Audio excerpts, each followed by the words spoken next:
Saan nga ba dapat sumakay kapag gusto mong pumunta sa mga lugar na to? Tara, samahan niyo ako. One Ayala, isa lang to sa terminal dito sa Metro Manila at matatagpuan nito along EDSA sa Makati.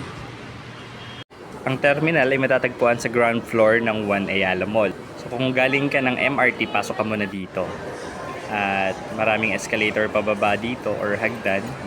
Isa lang to. So let's go to the bus terminal.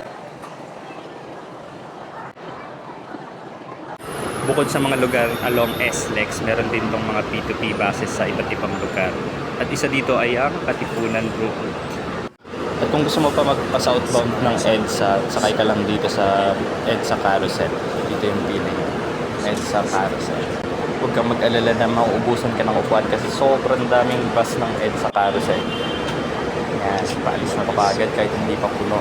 Ganyan kabilis ang biyahe sa EDSA ngayon. Meron din silang mga Palusena at iba't ibang lugar. Sobrang dami na neto, hindi lang buses, meron din mga jeepney, mga e-jeep. Kung gusto nyo naman pumunta ng Piñan Pasita, dito lang yung pila, pati na rin yung Santa Rosa Balibago. Yan, ito yung bus. Santa Rosa Balibago. Pero bago kayo sumakay dyan, make sure na nakapag-load kayo ng trip ko dahil usually cashless ang transaction dito. Yan.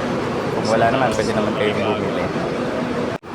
Kung gusto niyo naman ng Southwoods, ayan yung Jackliner. Make sure lang na tanongin nyo lagi kung pupunta sila ng Southwoods. Minsan kasi dumidiretso sila ng Carmona. Tapos dito naman tayo sa Alabang, Sukat at Bikutan. Ito yung pila ng buses. So sa ngayon, konti lang yung tao. Pero kapag mga rush hour, sobrang haba ng pila kahit sobrang dami din ng bus. And meron ding buses papuntang FEI. And syempre at the back. Bus yan, FEI, ordinary bus natin.